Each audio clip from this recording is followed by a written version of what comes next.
Major Case, True Crime Investigations. In each episode, we delve into the details of significant criminal cases from around the world. Through meticulous research and narrative storytelling, we aim to uncover the truth behind these major cases. Some cases are strange. Some are twisted. But this one ranks among the top 3. No question. It's not the most gruesome, not the most famous, but it unfolds like a Russian nesting doll. One layer peeled back only to reveal another, and another, and another. Even a seasoned crime writer wouldn't dare make this up, because no one would believe it. It was the height of summer. 1984, Liuyuan City. Detective Sun Yujin had just closed a tough case, wiped the sweat from his brow, and headed to the conference room, ready to report back to the chief. But as he reached the door, he stopped. The room was full, packed with officers, all eyes locked on the caseboard. No one even noticed him. Whatever they were discussing, it was bigger than his report. A brutal murder. July 26th. And from the looks of it, it had the entire department on edge. Sun Yujin turned to leave, but the chief gave him a nod. A silent signal, stay. So he sat, off to the side, just another listener in the room.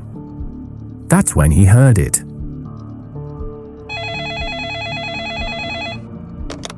Someone's dead. Burned. Dead. Burned alive. The call had come in just after noon. July 26th. From a farmer near Weijing River on the city's southern edge. His voice was trembling, barely coherent, but the message was clear. Someone had died, and it wasn't natural. Police scrambled to the scene. A narrow strip of riverbank beside a cornfield. There, they found her. The body of a woman, burned almost beyond recognition, lying in the sand. The coroner's report would later state, she stood around 160 centimeters tall. Over 80% of her body was burned. Her face, gone. Nothing left to identify her by. There were no signs of blunt force trauma to the head. No fractures. No bruising. The skin around her neck had peeled away from the heat. But there were no ligature marks. No fingerprints. No evidence of strangulation. Beneath the surface, her muscles told the same story. No signs of internal bleeding. No signs of a struggle. But then, the autopsy revealed something else. Her airway. It was filled with ash. Burned particles deep in her lungs. That changed everything. She hadn't been killed and then burned. She was alive. She burned alive. That was as far as the coroner could go. Now the weight fell to the investigators. They had a body. They had a crime scene. But no name. No witnesses. No clear motive. And one impossible question. Was this murder? Or suicide? Then, something unusual. Roughly 10 meters south of the body, investigators found a scorched patch of earth, about 2 meters wide. A burn site. Fragments of the victim's clothing, charred, brittle, scattered across it. But that wasn't all. Just 2 meters further south, near the edge of the cornfield, under a lone tree, they found another. A second burn site. Larger. Hotter. Wider. More scorched fabric. More debris. And something else. A single red women's sandal. High-heeled. Melted, but still unmistakably there. 2 burn sites.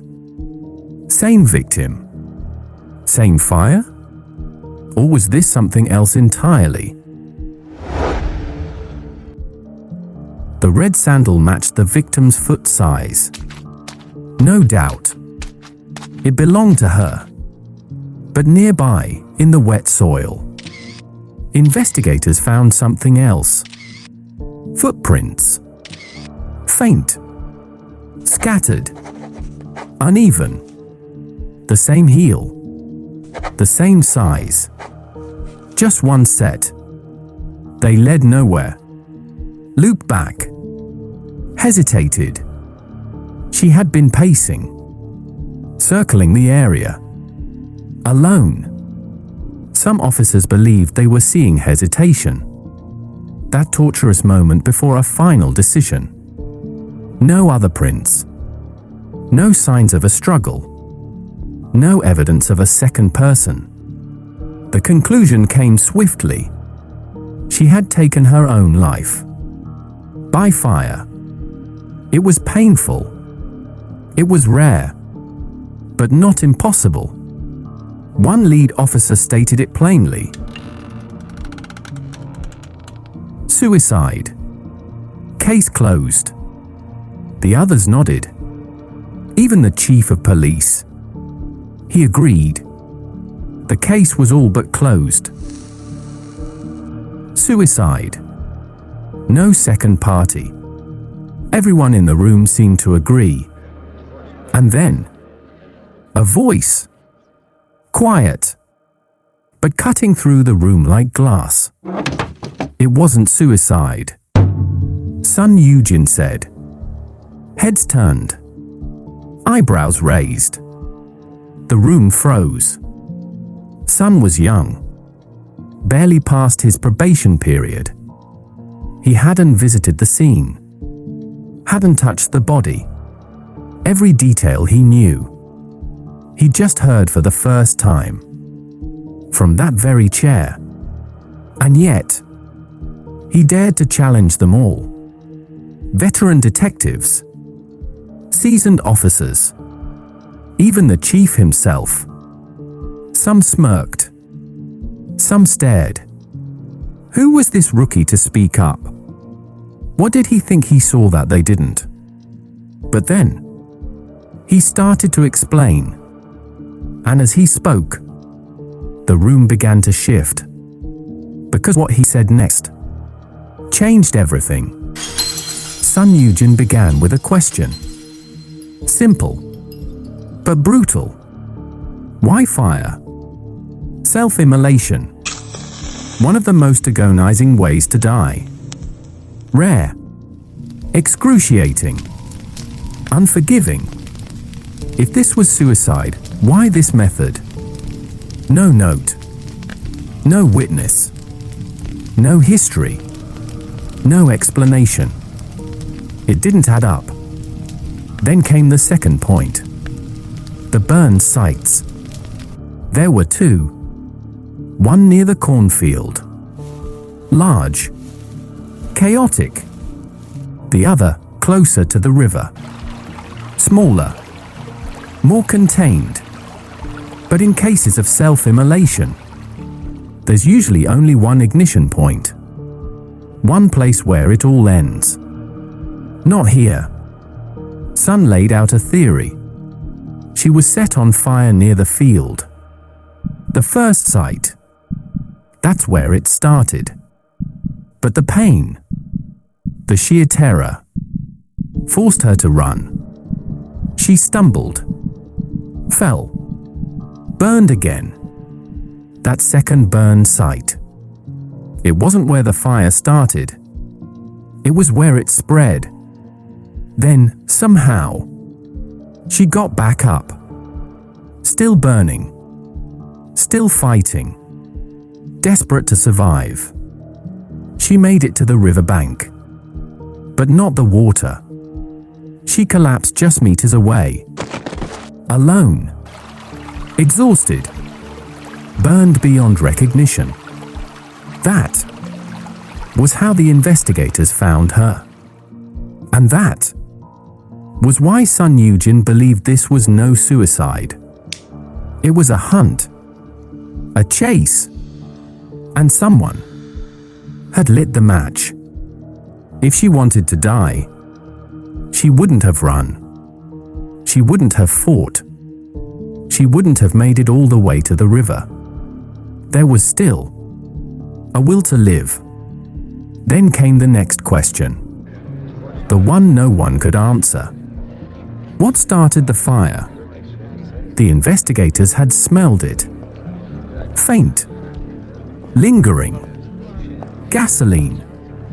But there were no canisters, no bottles, no containers, nothing left behind.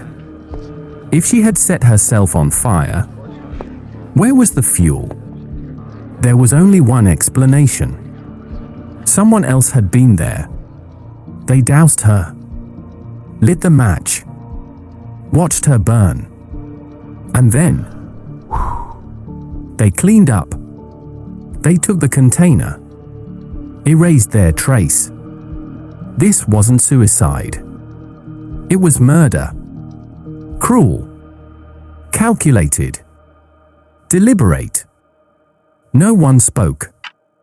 Not the senior detectives. Not the chief. What had seemed a tragic self-inflicted death had just become a homicide. And then, without hesitation, the chief turned to Sun Yujin. "You're on it." Sun Yujin returned to the scene. This time, with a team, focused on the larger burn site. They combed the area, every inch, every shadow, and then he found something. A single sock. Female. Fresh. Almost new. Dropped recently. The sock matched the victim perfectly.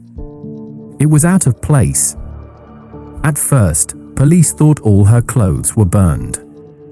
Gone. Reduced to ash. But this lone sock? It told a different story. She had dropped it in haste. In panic. During an urgent moment. Sun's suspicion deepened. This was no accident. No simple death. It was proof. Proof of a desperate flight. Proof of a violent end. The case was far from closed.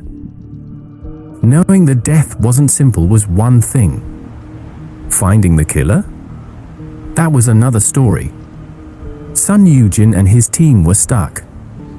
They didn't even know who the victim was. Her face, destroyed beyond recognition.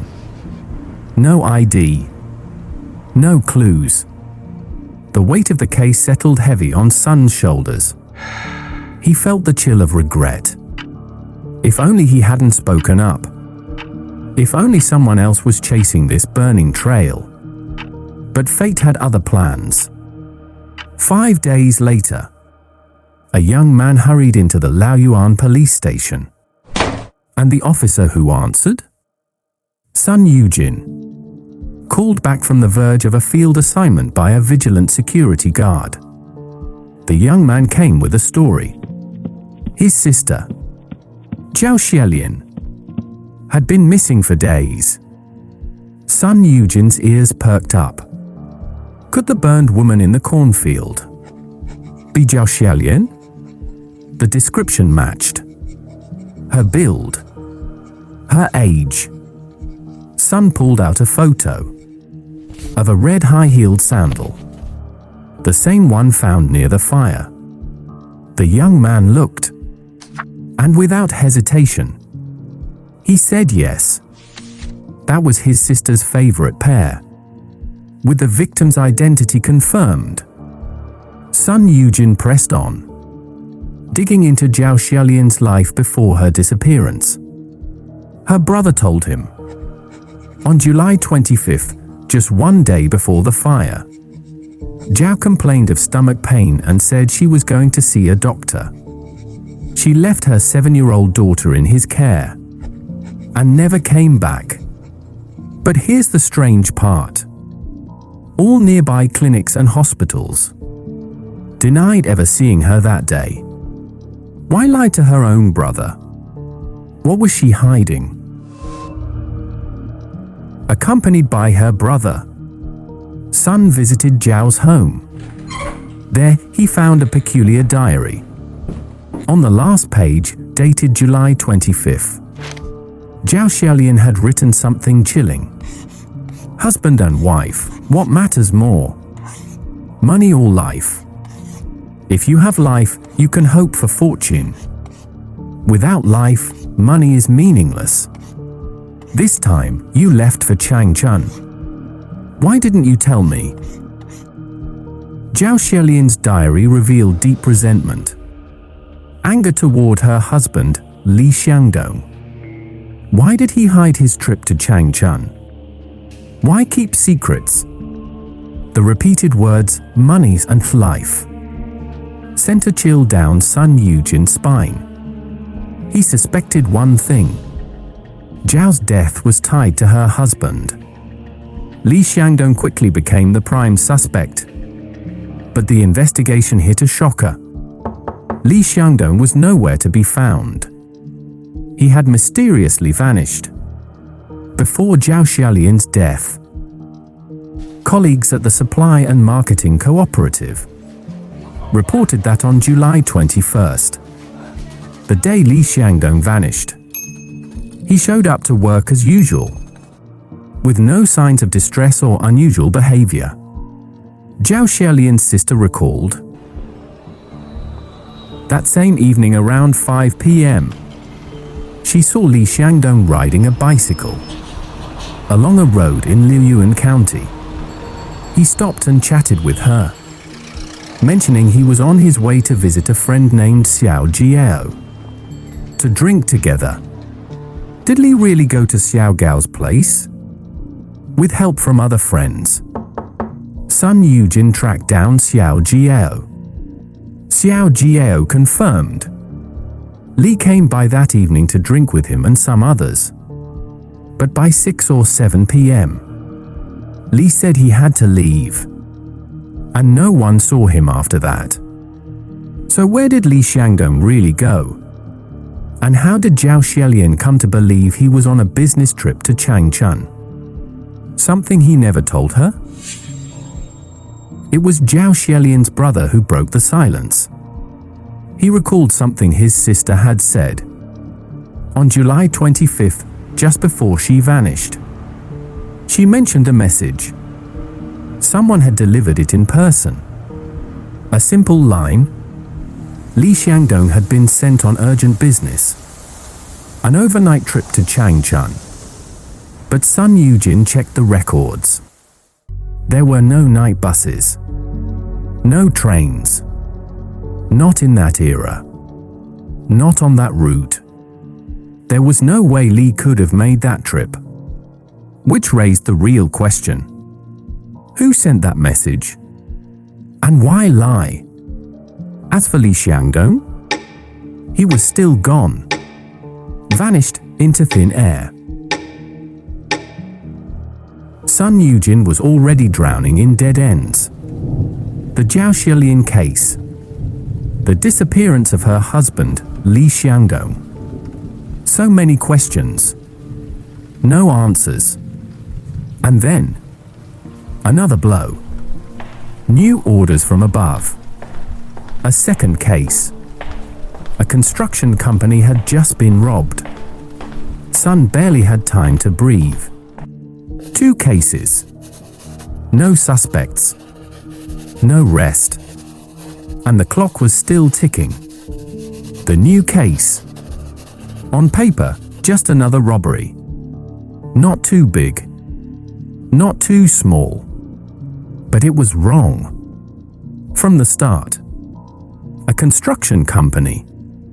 Late at night. 2 masked men broke in. bit the night guard unconscious with wooden sticks, then pried open the company safe. But here's the twist. They didn't take money. They didn't even touch it. All they did was burn documents. Everything inside that safe. Gone. Reduced to ash. Sun Yujin narrowed his eyes. This wasn't a robbery. It was a purge. Someone wasn't after cash. They were after silence. And in that silence, Sun heard something echo back to him. A name. A face. A woman burning in a cornfield. This wasn't coincidence. This was the thread. And it was tightening. As Sun Yujin dug deeper, more cracks began to show. On paper, the construction company looked legitimate. But look closer, and it bled holes. Receipts turned to IOUs. Ledgers filled with borrowed numbers. And one figure stood out like blood on snow. 8 tons of missing steel. Gone. Worth over 10,000 yuan. In an era when a month's pay was 40 at best. A fortune. Vanished. And the robbery? Sun was now convinced. Those masked men didn't come for money. They came to bury evidence. Burn the paper trail. Erase the steel that no longer existed. Sun moved fast. He formed a task force. They would tear the company open from the inside. But then, something shifted. The hunters were being watched. One of Sun's colleagues, his wife, was followed, threatened, by someone who knew exactly who they were. Someone careful, clever, paranoid. Every time they staked him out, he disappeared, like smoke in wind. And just like that, the case turned personal. Sun wasn't just chasing criminals anymore. He was being watched, warned, and somewhere behind it all, the flames in that cornfield still burned. 3 cases, each unresolved. One, the husband vanished without a trace. Another, a wife, burned beyond recognition. And now, a break-in at a construction firm. No money stolen. Only documents. Destroyed. And Sun Yujin? He was drowning. In questions. In pressure. In silence. Then came the call. Someone reported for masked men, driving a hand-crank tractor into the wilderness, deep into the hills of King Kong Ridge. What they carried wasn't cargo. It was a man, roughly 1.7 meters tall, limp, lifeless. They poured gasoline over the body and set it on fire. Sun's heart jumped.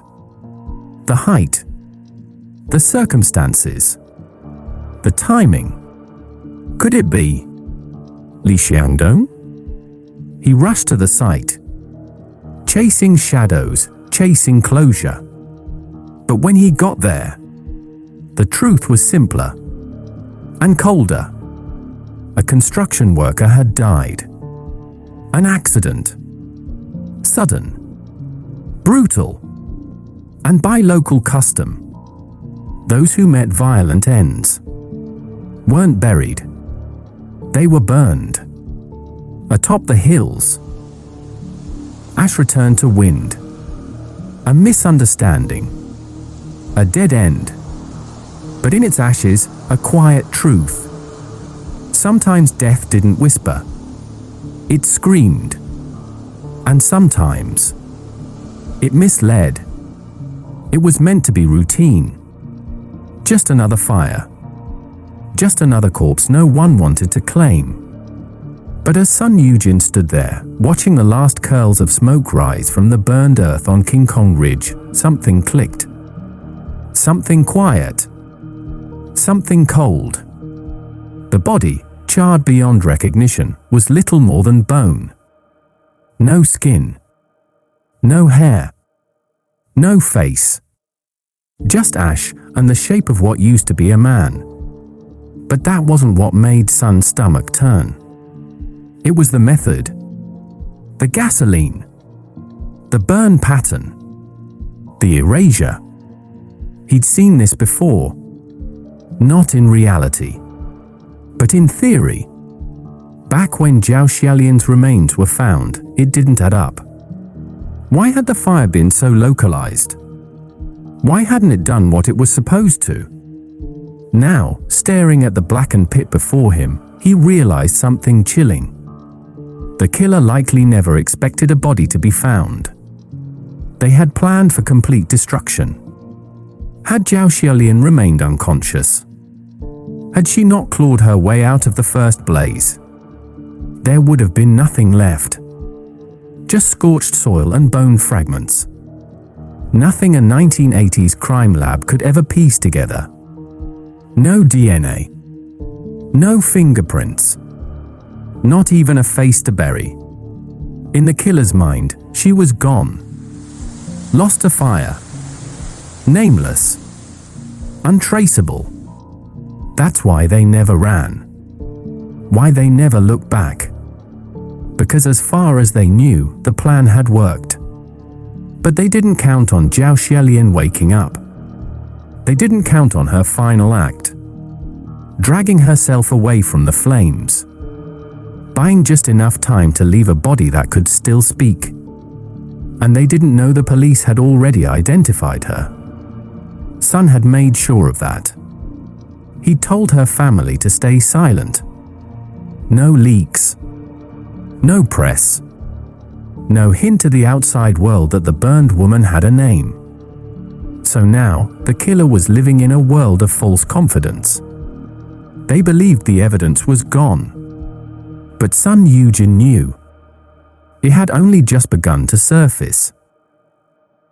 Sometimes, catching a killer isn't about chasing.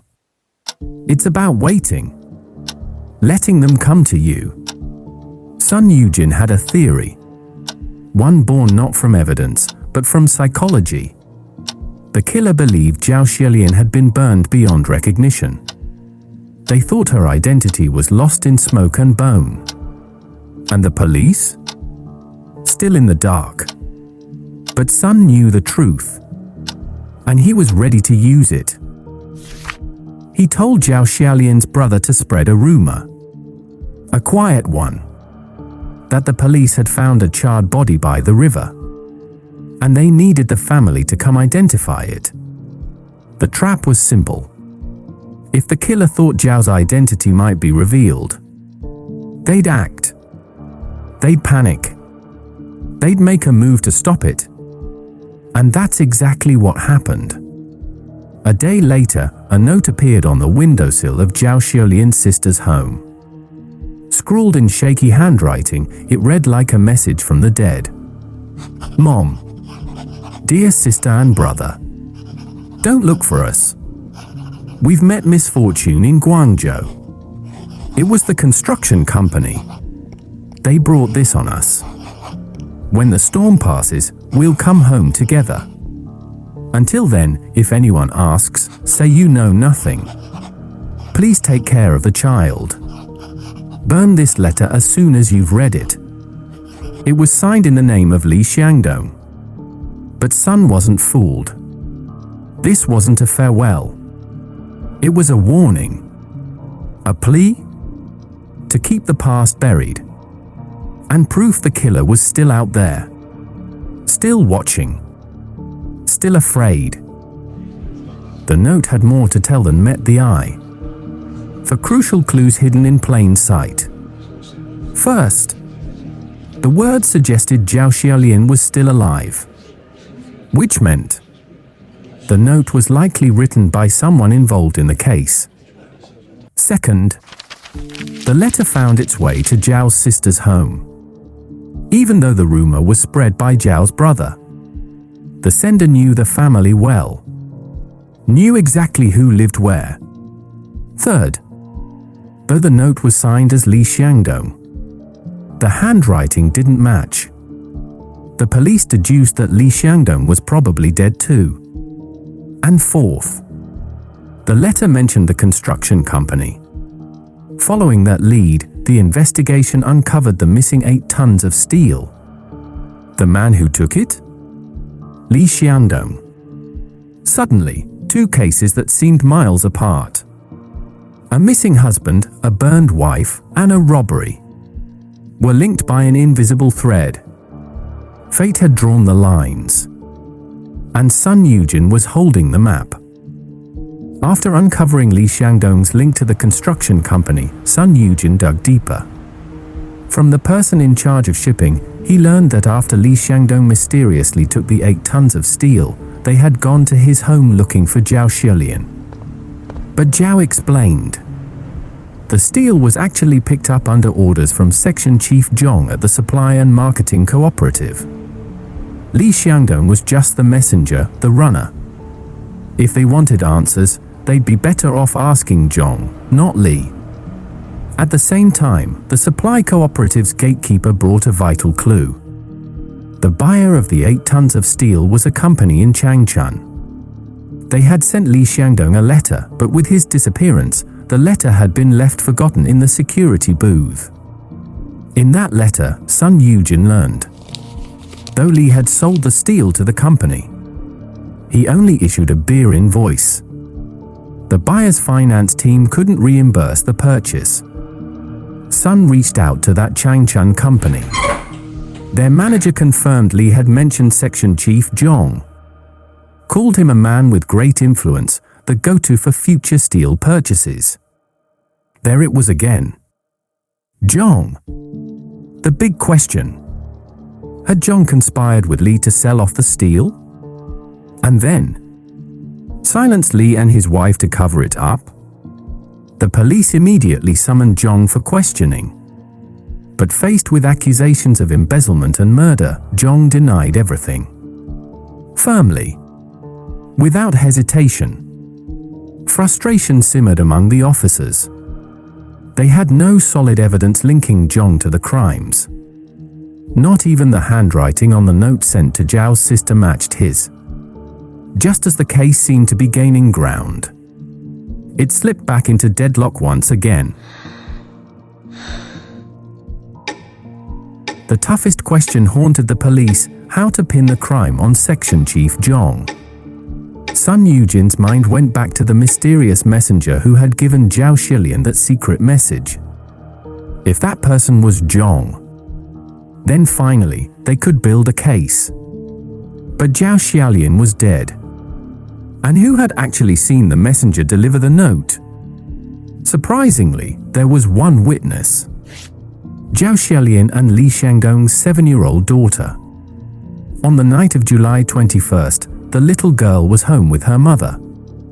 It was very likely she had seen who brought the message. Sun Yujin pulled photos of everyone connected to Li at the supply cooperative and the construction company. He showed them to the girl, hoping for a clear identification. If she pointed to Zhong, it would be an open and shut case, an immediate arrest. But what no one expected. The girl did make a choice. But it wasn't Zhong. It was Hu Leiqiang, the warehouse keeper from the construction company. Sun Yujin was baffled. Yet he kept working closely with the little girl. Their investigation into Hu Leiqiang and his social circle quickly made a breakthrough. The handwriting on the letter sent to Zhao Shilian's sister. It matched perfectly with that of Hu's friend, Kong Donglin. With this new evidence, the police immediately took Kong Donglin into custody. But Kong Donglin cried foul the moment he was questioned. He admitted to writing the letter, but only because Hu Leiqiang asked him to copy it. Hu told Kong that Li Xiangdong had rushed to Changchun on a business trip without telling his family. and then gave Kong the letter to replicate exactly. With Kong's confession, the police wasted no time arresting Hu Leiqiang, who was surprisingly cooperative. He laid out the entire crime in detail. He said he was acting under Zhong's orders. Zhong had fabricated a shipment of 8 tons of steel for Li Xiangdong to collect. Li then took the steel from Hu and sold it to a company in Changchun for over 9,000 yuan. The three of them thought the scheme was foolproof, until the company investigator started asking questions. And it was Zhao Xiaolian who unwittingly spilled the secret. Upon learning the truth from Zhao, the investigator was furious. He believed Li had broken his silence by telling his wife. Driven by anger and fear, he decided to silence Zhao Xiaolian forever. On July 25th, Zhong Kezhang lured Zhao Xiaolian to the riverbank under false pretenses. There, after violating her, he dragged her to the edge of a cornfield and assaulted her again. By then, Zhao Xiaolian had realized the truth. Zhong intended to kill her to silence her forever. She begged desperately for mercy, but Zhong was unmoved. He bound her hands tightly with wire and strangled her. Then, Zhong doused her body with gasoline, preparing to set it aflame. Before lighting the fire, he shouted at Sun Yujin, "Why aren't you running? Get out of here!" Sun was terrified, scrambling to grab the gasoline can and flee. But he hadn't gone far before a piercing scream cut through the night. Zhao Xiaolian's agonized cry. Only then did Sun realize Zhong hadn't finished the deed. Turning back, he saw flames roaring high above the cornfield. After the crime, Zhong pushed hard to find out about the police's plan to have Zhao's family identify the burned body. Fearing the police would recognize the corpse as Zhao Xiaolian, he forced Hu Leiqiang to write that letter to Zhao's sister. But Hu Leiqiang, terrified the handwriting might lead the police back to him, asked Kong Donglin to copy the letter again, hoping to cover his tracks and hide their guilt. The layers of deception ran deep, each step carefully designed to mislead. Hu Leiqiang's confession was solid, clear, detailed, almost perfect. He laid out how he and Section Chief Zhong plotted the murder. Zhong was arrested by Luoyuan police, thrown into custody, awaiting trial. It seemed the case was closing. But was it really that simple? Even after being identified by Hu, Zhong screamed his innocence daily. He insisted the real killer was still out there. Sun Yujin felt the same doubt. He studied Hu's statement night after night. Some details didn't add up, though Hu's account was full of specifics proving he was at the scene. Some parts simply couldn't stand up to scrutiny. Hu Leiqiang once claimed Zhong tied Zhao Xiaolian's hands with wire. But at the scene, the victim's hands were untouched. No burns. No marks. More suspiciously, Hu never said where Li Xiangdong was now. That raised a red flag. Sun Yujin decided to interrogate Hu again. Under pressure, Hu finally cracked. Zhong had nothing to do with it. He was just a scapegoat. The real mastermind? Hu Leiqiang himself. Here's what really happened. Hu Leiqiang and Li Xiangdong had already sold off the 8 tons of stolen steel. But to make it look clean, they issued a beer invoice through Kong Donglin. A sloppy attempt at cover. Still, Hu was worried. Worried that the company in Changchun would ask questions. So he told Li Xiangdong to pin it on someone else. That someone was Section Chief Zhong. Hu told Li to say, "Zhong's got connections. You want steel? Talk to him." It was all part of the plan. Make Zhong the fall guy. But lies don't last. And Hu knew it. What if the truth came out? What if Tai Yuan traced it back to him? He had to act. Fast. On the night of the 21st, he called up Li. Told him to meet at the department store. From there, they walked toward an old coal yard. Then, who pulled a hammer? Swung it hard from behind. Li dropped. No sound.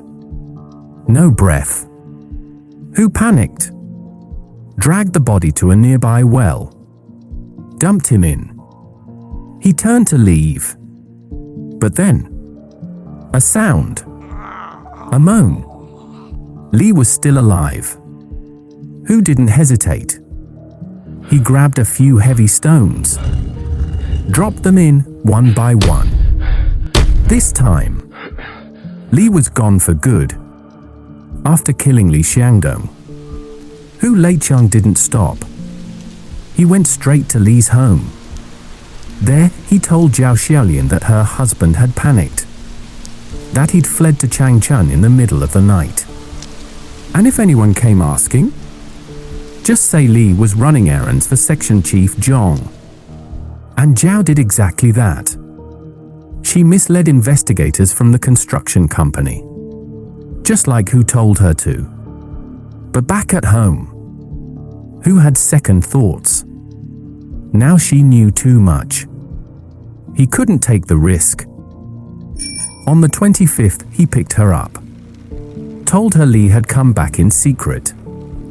Said he wanted to see her. They rode toward the river. When crossing, Zhao didn't want her socks to get wet. So she took them off. Held them in her hands. They stopped near a sweet potato field, just 50 meters from where it would all end. That's when Hu turned cold.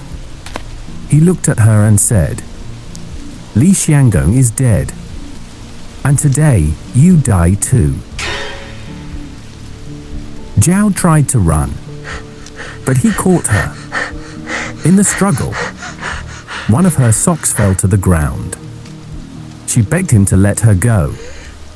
He paused, said he would, told her they should talk. In the cornfield. There. He asked for sex. Zhao agreed. A few minutes later, as she let her guard down, he struck. Hands around her throat. Squeezed. Until she went still. Then, he poured gasoline, set fire to the scene, and walked away. But just as he was leaving, he heard her scream. She wasn't dead. She'd only passed out, and woke to the pain of burning flesh. Hu didn't turn back. He thought the flames would finish what he started. They almost did. The crime scene was carefully chosen. A muddy field just off the river bank. Only one clear imprint remained. Zhao Xiaolian's high heels. Deep. Heavy. Whose own footprints? Barely visible. By morning, the rising water washed them away. Later, with Kong Donglin, who broke into the construction office. Masked. Silent. They torched the records. Burned every last trace of the stolen steel. Then they started following police families. Trying to scare them. Trying to shut the case down. And it nearly worked. Even after police identified the victim. Even after Zhao's daughter named him. There was still no solid proof. Hu had covered his tracks well. Too well. He was precise. Calculated. Every move deliberate. Every witness silenced. But his obsession with control became his downfall. In a final attempt to avoid exposure, he asked Kong Donglin to write a letter to Zhao's family. Told them not to come view the body. said it wasn't necessary. He thought it was just another careful move. But to detectives, that letter was the crack in the surface. They analyzed the handwriting, matched it, traced it back to who. And just like that, the web closed in. Justice may move slow, but it never forgets. The truth only came to light because of one man, Detective Sun Yujin. From day one, he never believed Zhao Xiaolian had taken her own life. And without that conviction, Hu Leicheng might have walked free. At one point, it looked like Section Chief Zhong would take the fall. The case nearly collapsed under pressure. But Sun stood firm. He pushed back. He kept digging. He refused to let go. Even when Zhao's young daughter was too traumatized to speak, Sun didn't give up. He spent months with the little girl, introduced his own son, let them play, let her heal. And when she was ready, she pointed to the man who destroyed her family, Hu Leicheng. This wasn't just good police work. It was something more. A relentless pursuit of the truth. In a time before DNA, before digital forensics. Just instinct, grit, and a refusal to be misled. To Officer Sun Yujin, we salute you for believing what no one else dared, for chasing the truth until it had nowhere left to hide.